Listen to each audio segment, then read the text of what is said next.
2021 will go down in history as the year that came after 2020. Yeah, this year was kind of just another 2020, but with a few noticeable differences, I think. But one of the key differences, at least for me, was the movies. While it's no 2019 or 2016, 2021 still has a stellar selection of movies that not a lot of people seeked out for, at least in the indie field. Ask anybody about what movies came out this year, and they'll say like, Tom and Jerry, that was a thing for a bit. Wait, side note, holy fuck, I completely forgot I saw Tom and Jerry this year. And this simply will not do, ya heathens, and just to spit in the face of you fiends, I watched over 100 movies this year. Fucking end me. Yeah, I broke a goal that I unknowingly set for myself at the beginning of the year that I would watch at least 100 new movies this year. And now today I can say I did, and now I need therapy. So, let's get to my list of the top 10. Actually, you know what? Since I broke 100 movies this year, I feel, I don't want to say good, but good enough to rank every single movie I've watched this year in the good old tier list fashion. You know the rules. If a movie got a rare 1 from me this year, it goes in F tier. If a movie gets a rare 10 from me this year, it gets A+, S tier. I don't know, I'll fix it in editing. Also, you'll be seeing films that should have been on my 2020 list, but I only caught this year in wide release. I made that mistake last year by not including Portrait on there. I'm not making that mistake again. Bada bing, bada boom, gotta zoom, let's get this over with. Fuck this movie. Fuck everything it stands for. I hate it with a burning passion. It's not a satire of Karens, it's just a Karen movie with no self-awareness. It was fun to watch for like 20 minutes until I realized that this movie just didn't have anything meaningful, or at the very least, ironic to enjoy. It's offensive in so many ways and just makes fun of a situation that many people had to unfortunately go through. It's awful and legit near my least favorite movie I've ever seen. From Justin the Kelly, still worse, don't look it up.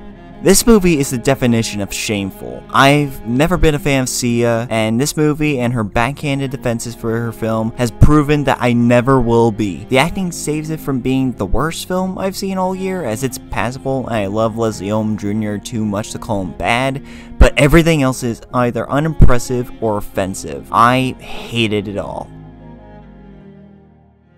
M. Night, you've done it again. Fuck. The acting is stiff and lifeless, the characters are underwritten, the story makes no sense, the filmmaking is all over the place, and I just felt ill after thinking about the implications of multiple scenes. The only decent thing about this movie is that, the beach looked nice.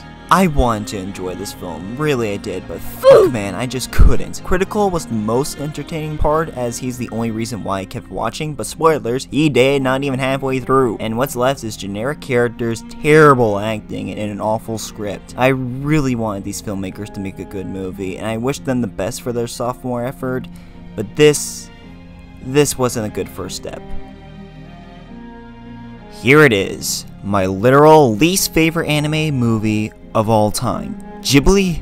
What the fuck happened? You're my favorite animation studio and this is your latest work? I applaud them for trying to do a fully CG film, but it just doesn't work for this style. I hated all the characters, the story goes nowhere, and it has the biggest fuck you ending I've ever seen in an animated movie. If I ever rank all the Ghibli movies, I'll have more to say about it, but for now, I just don't care. Hey, that Michael Jordan joke was funny. I honestly don't know why I watched this. Maybe just for Anthony Mackie, but shit, this is movie boring and bland. It doesn't do anything to build up its universe enough for me to care, and it doesn't distinguish itself from any other sci-fi film of its kind. This is the start of the multiple disappointments of the year for me, as I had high hopes for this film with the many talents involved, only for it to be butchered by its unpleasant story, minimal character development, unfocused direction, and an honestly unimpressive performance by Sexy Tom. And this is unfortunately not the last time you'll be seeing him near the bottom of my list. I wasn't kidding when I said I forgot I watched this film earlier this year, but hey, that says a lot more about the movie than anything else. I'm sure none of you know about this film, and for those who have seen it, they were unimpressed. For me, this is one of the most boring and scatterbrained documentaries I've ever seen. Losing its focal point at every turn, I just didn't know what to take away from this film besides some admittedly pretty cool visuals. This is not satire. This is fucking annoying. Did we really need this? Even if it wasn't a remake, did we really need another generic teen slasher with hateable characters and awful writing? I didn't think so. My first film festival movie on this list, and it's horrifying. I really wanted to love this film knowing how much love the musical has been getting for over a decade now. But this has to be the most boring and lifeless musical I've seen. Fuck you, Ben Platt, and let's go. Hey, let's cram an entire rich storyline that spans years within comics and 2 video games and create a rush fanfic of the whole thing with iffy voice acting and questionable character deaths. Sounds fun! I can't think of another film festival movie from this year where I hated almost every single character in it. Glad some people found some enjoyment in it. I didn't. Wow, this whole thing was so funny, guys. Like, holy shit. Gotta love the obvious green screen and cringy reactions. Gotta love the obvious C-19 jokes.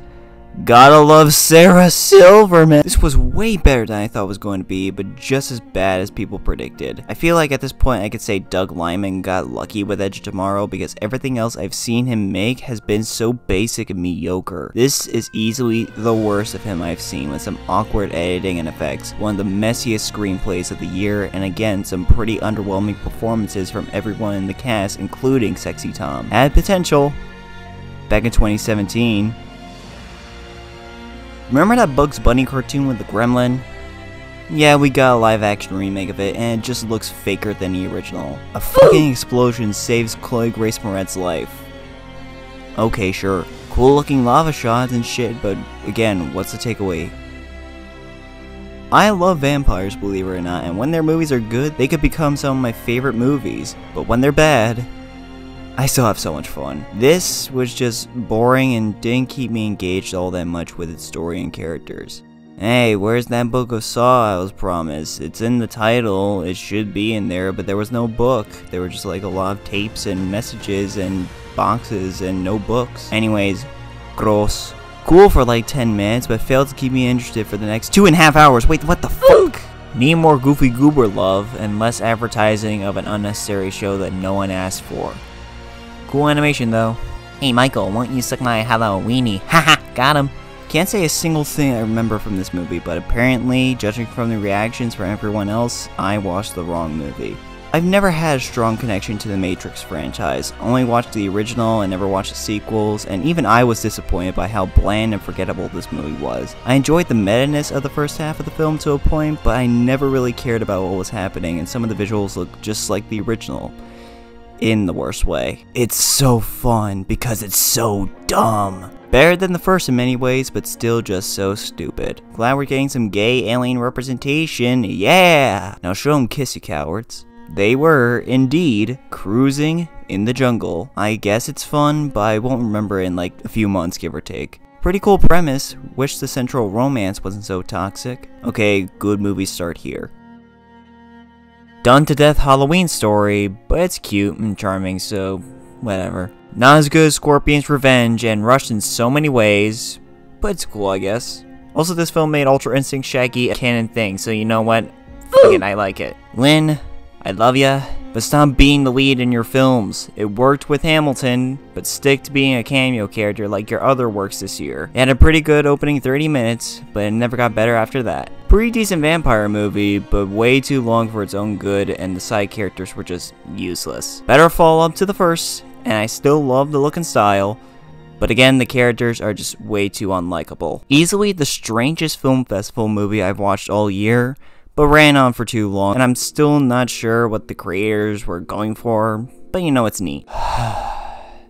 Well, here we are. The most disappointing movie of the year for me, and one that's just not that fun to talk about. It should have come out 5 years ago, but alas we got it and I'm not impressed. Love Florence Pugh, hated the villains, and sad that this is one of my least favorite MCU movies. I guess this is my first guilty pleasure of the year? I don't know, the more I think about it, the more I realize I had fun. It's stupid and a disappointment, and as someone who's a longtime Mortal Kombat fan, I can't go as far to call it a good adaptation, but it's still lots of fun, so, you know, Well, if you weren't already mad that Black Widow was in the B- tier, this certainly will. Oh, I really wanted to love this film as much as everyone else, guys. But the messiness in the world building and some characters being stupid like that dumbass villain and Luca's dumbass parents made this one of the weaker Pixar movies for me. It's still very pretty and I like the central duo a lot, so, you know, there's that.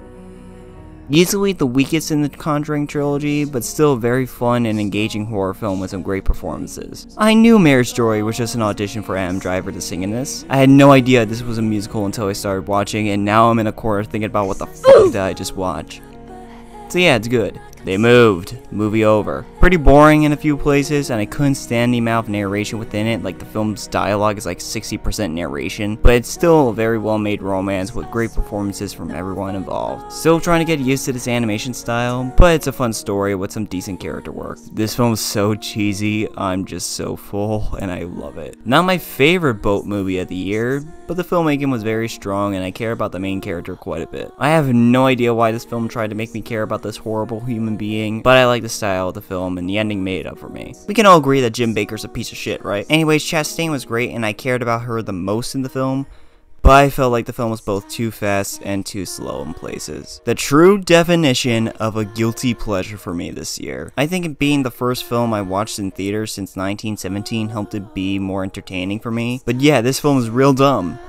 But it's just so enjoyably dumb. I still need to watch the original film so I can actually compare, but I still found myself really engaged in the story and Jake Gyllenhaal was great as usual. A film that goes in multiple different directions and was still very strange, but I enjoyed its sense of humor and the sheer wackiness of it too much, so yeah, go seek it out. Strangely realistic, but very entertaining nonetheless. This film is surprisingly poignant and meaningful, but still very funny, and I can watch Ryan Reynolds be Ryan Reynolds all day. Another guilty pleasure, but one that I think most people enjoyed. Frank Grillo kills it as the leading star in this one, and the action story paid off very well. I can't go as far as to say this is one of the best movies in the MCU, as I think its ambitions got the best of it, but it's still pretty cool and entertaining, and I just love the look of the film too much. As someone who's never grown up with the Ghostbusters and only watched the first film like twice in my teenhood, I found this to be a very sweet and cute film with some fun characters, and it had an ending that was well earned in many ways.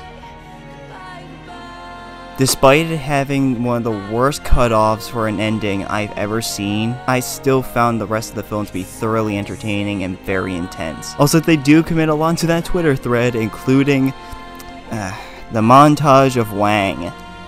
So, accurate? Pretty great performances and a very unexpected ending, but the slow pace kind of left me a little bored for a few scenes, but still a very good movie. I think this film proves that a third act could really save your film. I wasn't bored by the first two acts, but there wasn't anything special to it until we got to that great third act, where it made me rethink my feelings on the whole picture and I came to really enjoy this film. This movie is further proof that Megan Fox is a good actress, and I'll die on that statement if I have to. The quality between this and the last two is mind-boggling. I felt more for these characters than any of the other two films, and I fell in love with the production design the most here. Still have some flaws, like I think I'll never like Dina and Sam as a couple after watching all these films, and the villain was very predictable, but I still highly respect this trilogy for what it did for the horror genre, and shit, I love a good period piece horror film, what else can I say? I am disappointed that I didn't love this film more, but I admire this film immensely, especially for its lead performance, great visuals, and genuinely horrifying ending. This is a film that's slowly grown on me the more I think about it. It's not a horror movie, but more of a psychological drama about a girl's deteriorating sanity and the help that a man is trying to give her, and I really enjoyed it mostly for its unconventional pace and characters. Speaking of unconventional pacing, this has to be the biggest example of it. I wasn't ready for how slow this movie was, but how enjoyable it turned out to be. It was visually delightful and had some very fun characters. Also, it's weird. Extremely weird. This is easily one of my favorite looking movies of the year, with its abundance of wide and tracking shots and great pacing. I wish I got more on character development, but it's still a high recommendation from me. I don't like the structure of this film, but the performances and events still kept me on board and made it a very emotional film that I thoroughly enjoyed. I had so much fun with this film, guys. It's dumb, but the direction, style, and performances all make for one of my favorite horror movies I've seen all year. I felt so sick after watching the ending to this film for multiple reasons, but it's also a testament to the great tension and thrills to this film, as well as a fantastic performance by Camille Sullivan. This was a very sweet film. I liked it.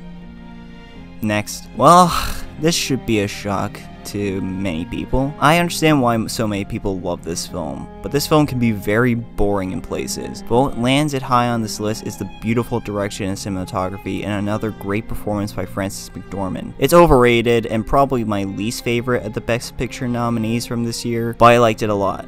So yeah. I don't know why I connected so much with this film, but I did because it's so beautiful. It's another Nomadland in the sense that it's following this one character and it can be a very boring experience at points, but I connected with the main character's motivations far more here. Here's the big frontrunner of the year, and while I don't get why this film is the big Oscar contender, I still like the look of the film along with the great performances and very personal writing and direction by Kenneth Branagh. Congrats on this film, though I'll still remember what came before. Another boring film that I liked. It happens. Let me enjoy what I like. I enjoyed the dialogue in this film a lot, the cinematography is excellent, and the performances were great in spite of Amy Schumer's best efforts. I'm shocked how much I enjoyed this movie, judging from the recent DC anime entries that have come out recently, especially ones based on famous comics. It's faithful to the story, but it does enough changes to feel original, and I adore the slow pace this and its sequel adopt, which we'll get to soon. Animation is a little sloppy at points, but beyond that, I was thoroughly surprised by this film. The title to this is misleading, trust me guys. Funny and cringy as hell, and damn did I have such a fun time watching this. While I understand and share the same criticisms that the message of this film is a little too heavy-handed and the third act felt way too underwhelming, the filmmaking and creativity of this film just left me in awe throughout. Also, just put Yahya Abdul-Mateen II in everything, please. God, why did I like this movie so much? I watched this film twice in 1 week, with the second time being with a group of friends, and I was literally the only one that liked the film unironically. This film is stupid and bonkers, and it does go in places that I never expected, but that's why it works so well to me. It works because the tone is properly set from the beginning and the filmmaking complements it all. I can get behind many visual issues,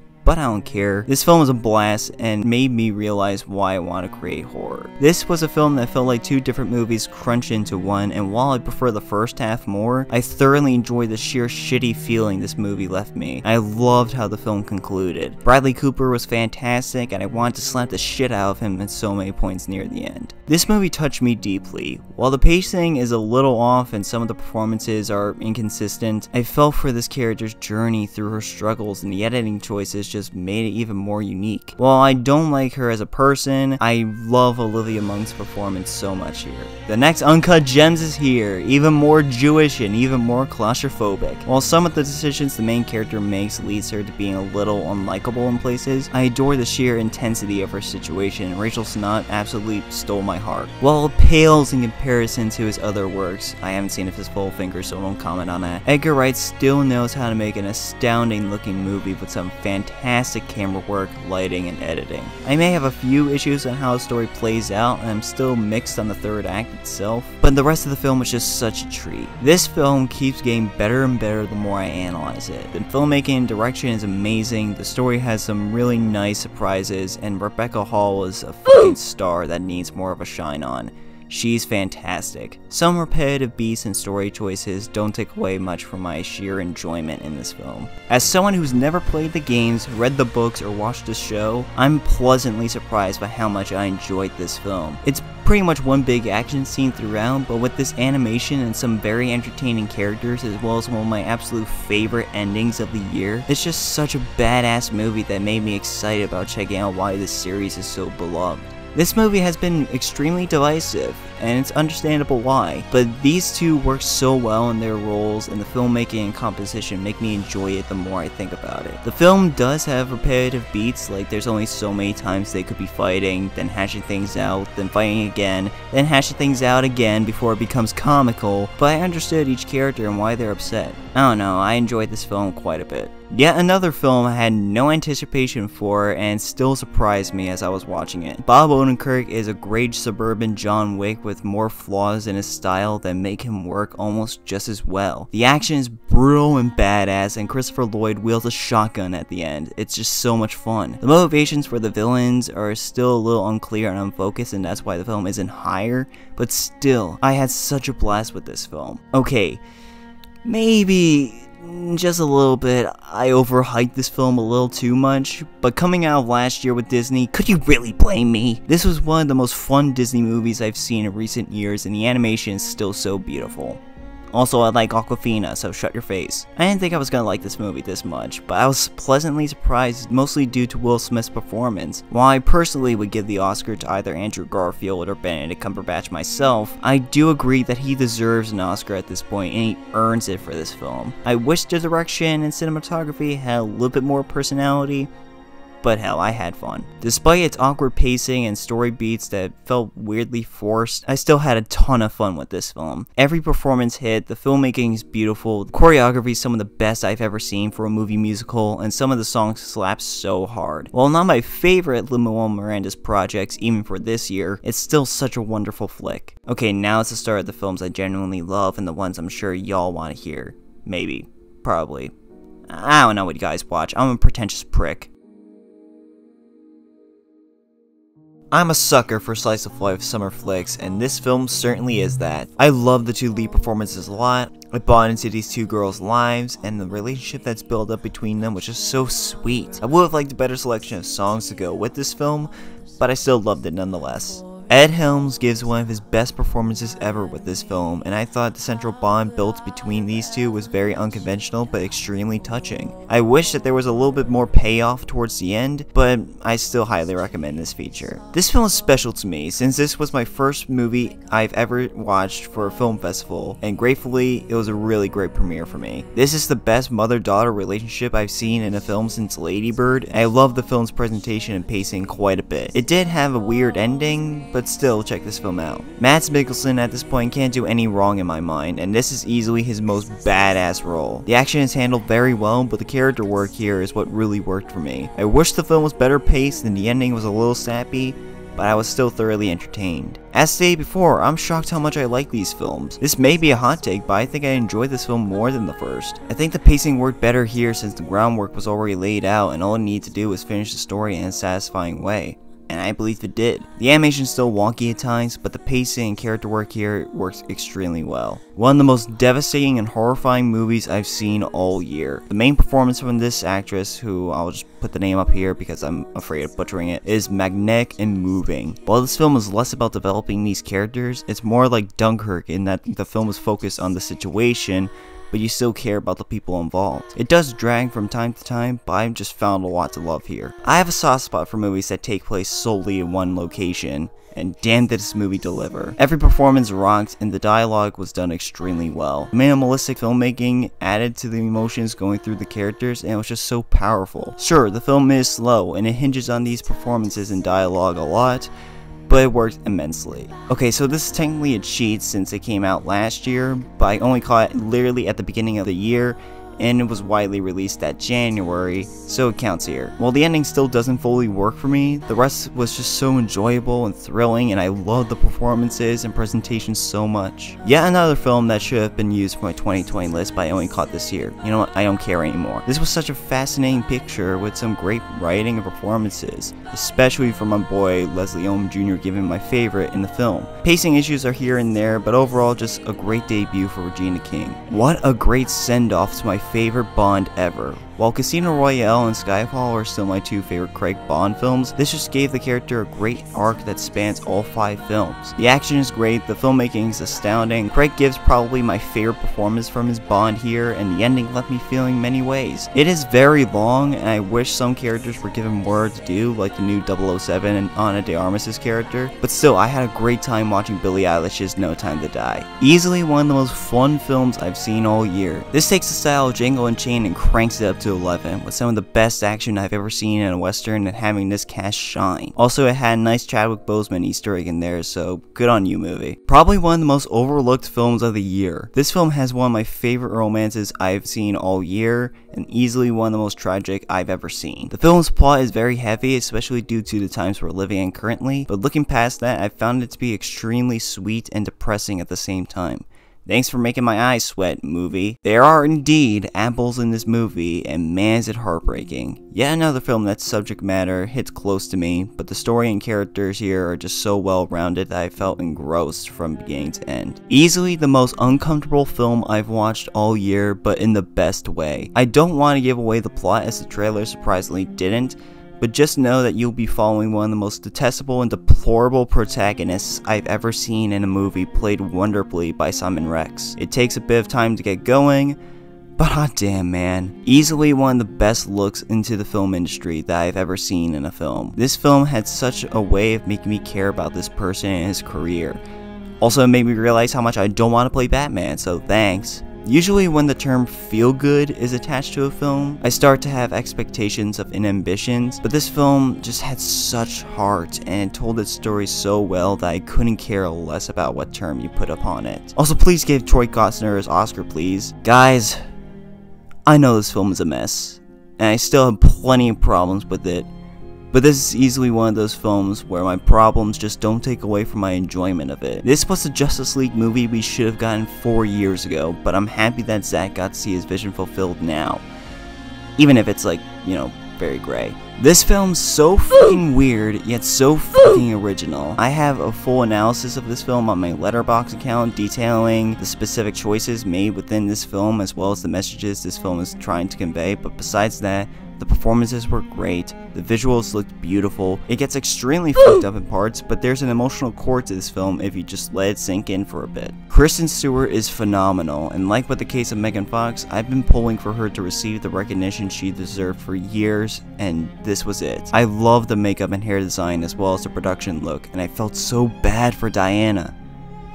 But now let's just leave her alone, please. While I really don't like the ending to this film, and I have problems with some of the directions these characters take, I really enjoyed the dialogue a lot, and the cinematography is fantastic. I love the performances from each of the actors, and Bradley Cooper was hilarious for what little time he had. I don't care what y'all say, Vanessa Kirby gave my favorite performance out of all the actresses nominated this year. She should have earned so much more than what she did, which was pretty much nothing. Fuck you, Academy, British people can act. Speaking of which, Daniel Kaluuya blew me away with this film. His booming presence as well as quieter moments just show how gifted of an actor this man truly is. Besides him, Lakeith Stanfield gives his best performance ever, the direction was great, and the ending left me with such a cold feeling that I haven't felt in a film in a really long time. This was just a very special movie. I was sure I wasn't going to like this film all that much, judging from the marketing and the controversy surrounding it. Plus, Ridley Scott has been sorta hit or miss lately, so there wasn't much hype from me, but hot damn is this movie brilliant. The structure of this film gives off such a tragic feeling throughout, as you know there's more to the story, but little by little you get the truth, and it's heartbreaking. Maybe the hairstyling is questionable, and it is hard to watch at points, but damn did this movie make me super engaged. I've never had any knowledge of Kenny G before, but after watching this film, I've learned so much about not only him, but the divisiveness surrounding his music and the critics that just berated him. And I realized that this is more of a documentary discussing music criticism rather than just a straight retelling of Kenny G's life. That's just astounding to me. This probably won't be recognized for best documentary feature, but it should. But strangely, it's not my favorite one this year. Wes Anderson is easily one of the most inspirational directors ever for me, and this film just proves it more. This is one of the best directed movies of the year, and the cinematography and staging is just perfect. I love the performances and dialogue a lot, and I was immersed into this film quite a bit, even if the story is a little bit hard to grasp at times. But screw it, let me enjoy what I enjoy. damn, does this movie get better and better the more I think about it, or what? This should be an animated film that gets more hype rather than CG pompoko. I enjoyed the tension so much, the characters had very interesting motivations, and I cared about what was happening. Sometimes the animation looks a little stiff, but that's few and far between. I adored this tense but beautiful film about the honesty of living up to reputation and living to your dreams. This was easily Disney's best film in years. I love this film's sense of humor, its portrayal of people with low self-esteem issues and how they cope with that.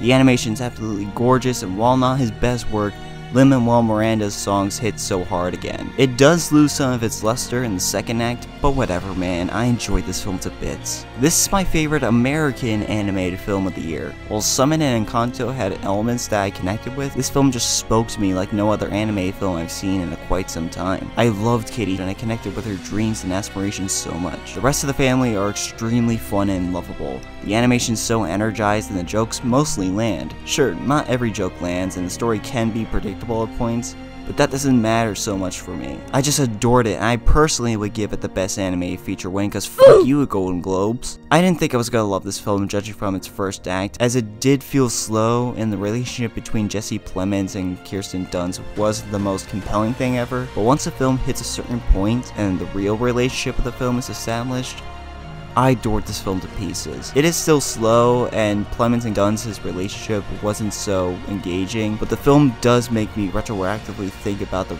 first half in a more positive way by the end. Benedict Cumberbatch and Cody Schmidt-McPhee stole the show, and the score and cinematography were all fantastic. Go check it out and create your own opinion. This has one of the most investing stories I've ever seen in any documentary ever. As this football team goes missing in this cave system, these cave divers have to not only search for them, but find a way to get them out alive. The story had me hooked from beginning to end, and I really grew to care about these divers' lives so much as well as their plight. There's some CG shots that were jarring to see, and the end song was genuinely painful, but everything else was so great. Similar to Justice League, I understand that this film is messy in places, and some characters were better fleshed out than others. But I can't complain much when this film has, in my opinion, the best action in any Marvel movie. I adored the martial arts and character moments throughout, and Shang-Chi was just so likable, and Simu Liu was fantastic, oh my god. I liked the villain quite a bit, and I understood where he came from. Sure, some of the comedy is hit or miss, but god damn it dude, I just don't care. Easily one of my favorites in the MCU. Andrew Garfield gives quite possibly his best performance in his entire career with this film. He proves that he's a triple threat with his acting, singing, and dancing, while also bringing us into this man's life in such an engaging way. Part of that reason is also due to Lin-Manuel Miranda's direction and the awesome song numbers. Sure, it's not the most flashy of musicals, but it doesn't have to be. It already had such personality to it, and I just loved it to pieces. No matter how many movies I've seen all year, not many were as fun to watch in a theater quite like this film. I watched the series and finished it a week before the film came out, and that's part of the reason why I had such a connection to this film. This is such a fantastic action movie with some of the best hand-drawn animation I've ever seen. I enjoyed each of the characters, except this little speck that won't die, and the ending had me in tears. Sure, it doesn't hold up too much upon rewatch, and the pacing is a little bit off, but shit man, this movie was just too much fun. What an incredible live-action remake of one of my favorite anime movies of all time! In my eyes, Nicolas Cage gave one of the best performances of the year, and maybe the best performance I've ever seen from him. I love the visual storytelling regarding his character and how this film is the subversion of the revenge tale that John Wick popularized. I love what the film was trying to say, and I fell for all these characters. It also has one of my favorite endings of the entire year, and I genuinely felt so much emotion throughout it all. It took me a bit of time to get into Alex Wolff's character, and the lighting was very dark during multiple scenes, but those are small gripes I had with an otherwise fantastic movie. Live action Soul was fantastic. To be fair, that comparison is more surface level than what the film is actually trying to be. The film takes more of a complex look at the creation of the human mind and soul, while also being a great character piece for Winston Duke's character, who just wants to help these souls find purpose, and maybe doing that, maybe he could find his. The film can drag a little bit in the middle, but every scene is integral for one of the best endings of the year and one of the most gratifying moments in a movie I've seen in a really long time. I'm genuinely shocked shocked how much I love this film, judging from the curse of how horror sequels never seem to live up to the original. Not only did I enjoy this a little bit more than the original, but I also believe this film to be one of the best horror sequels ever made. The filmmaking is perfect, the acting is phenomenal, Cillian Murphy stole the whole movie for me, and gratefully, the script doesn't have characters doing stupid shit most of the time. Except that one moment where that kid searched around the warehouse, leaving the baby on its own. Yeah, that was dumb. But damn, did this movie surprise me in so many ways. Each year, there's a movie whose weirdness just sticks with me. From Hereditary, to The Lighthouse, to I'm Thinking of Ending Things, to this film. While slow at times, this film has some of my favorite visuals of the year along with some of my favorite moments I've seen all year. The ending had me thinking and interpreting for so long and made the rest of the film better as a result. Dev Patel is fantastic, the sound design is unbelievably perfect, and the direction is spot on. Keep being weird movies and I'll probably go see ya. This film was basically one big apology for my least favorite comic book movie of all time, and it was still so fucking good. The action is gross but unique and exciting. The visuals and cinematography help build the style that was sorely lacking from the original, while also being extremely inspired, and the characters were all just so fun and hilarious. Sometimes I don't feel the tension in scenes, such as when Harley Quinn is in a fight. That's pretty much my only issue. I had a blast with this film, and it's become one of my favorite comic book movies ever. Easily the most overlooked movie I've seen all year. This film completes what I call the give a shit anime trilogy of movies, including Your Name and A Silent Voice. And while I think it's my least favorite of the three, there's so much heart and weight to each scene and characters, while also allowing for such breathtaking visuals and emotional storytelling. Please seek this film out if you can. You won't regret it, I swear. Spielberg, eat that cake you just made from, you know, the other one. This is one of the rare instances where the remake was better than the original, mostly due to the awesome filmmaking and character work here. I felt far more for this relationship as these characters have more growth and personality to them, along with the connections that help boost their development. The choreography is some of the best I've ever seen in a film, and I loved many of the songs. Ansel could have a full fist to the face for all I care, but this film was neat as hell. Okay, these next 6 films were really hard to rank in my opinion, as these are legit some of my all-time favorite movies, and have inspired me in so many ways. But I'll give it a try. Amongst the sea of films that came out this year, this film was easily one of the simplest and most pleasant. The themes of the film are more or less secondary to what is more of a relaxing experience, and that's surprisingly okay for me. Something like this and Lady Bird are movies that I adore despite the themes of the film being rather unimportant. We just focus on this family and take in what they experience. It can be slow in places and some characters get more focused than others, but beyond those issues, I just wanted to watch more from this family and see if all goes okay for them. I just loved it so much. As someone who's lost loved ones to dementia and Alzheimer's before, this was one of the most difficult movies I've ever watched, but man, was it such a poetic and educational movie. While a lesser film would let us into the perspectives of the family, this film takes on the viewpoint of the victim. I just found this film to be absolutely heartbreaking throughout, and there was plenty of times where I just couldn't take it anymore and just let out all the tears I could muster. And the ending was one of the most emotionally challenging conclusions to a movie I've ever seen. But none of that could have been achieved without Anthony Hopkins giving his best performance ever. While rewatchability for this film will be hard for me, I can't help but call this film a genuine masterpiece. One of the most underappreciated movies of the year, this film was one of the sweetest and most insightful movies I've ever seen. It's pretty much Big Daddy, but good. The connection between Woody Norman and Joaquin Phoenix felt so natural and genuine, and I love the sheer sincerity this film has. With this film having real-life interviews from real-life kids, it gives the film this sense of warmness and closeness that I haven't felt in any type of film before. Also, stick around for the credits. There's such a gut punch that had me tearing up, not gonna lie. From one of the most emotionally resonant movies I've ever seen to one of my most anticipated movies of all time. Denis Villeneuve directs this film so perfectly. The score is intense and powerful, the production and costume designs are perhaps the best of the year, and the performances were all top notch. While I can't comment much on the story as we've only really seen half of it played out, I can say the film had me hooked from beginning to end, asking for more. When the sequel comes out and if it lives up to the hype, we could be seeing the next Lord of the Rings. I'm genuinely serious. What a film. Guys, I want to put this as my number 1 purely for the emotions I felt throughout, but in good conscience, I do have some issues with some of the pacing and how the first act kind of dragged at times, but by the end, holy shit, man. Everything I wanted from this film came to be, plus more that I never knew would happen. This film has easily my favorite third act of the year, but I can't say why because, you know, spoilers. But just know you're not going to be ready. This is, in my opinion, just barely my favorite live-action Spider-Man movie, but still behind Into the Spider-Verse, as that film is slowly crawling up to my top 10 of all time. But regardless, this was easily the most fun I've had watching a film all year. Now, we come to my absolute favorite movie of the year, and it's a rather unconventional pick, but for all intents and purposes, this was the film that had me thinking about its messages and themes for so long, and what it says about creators and artists is extremely profound to me. So, let's not waste much time.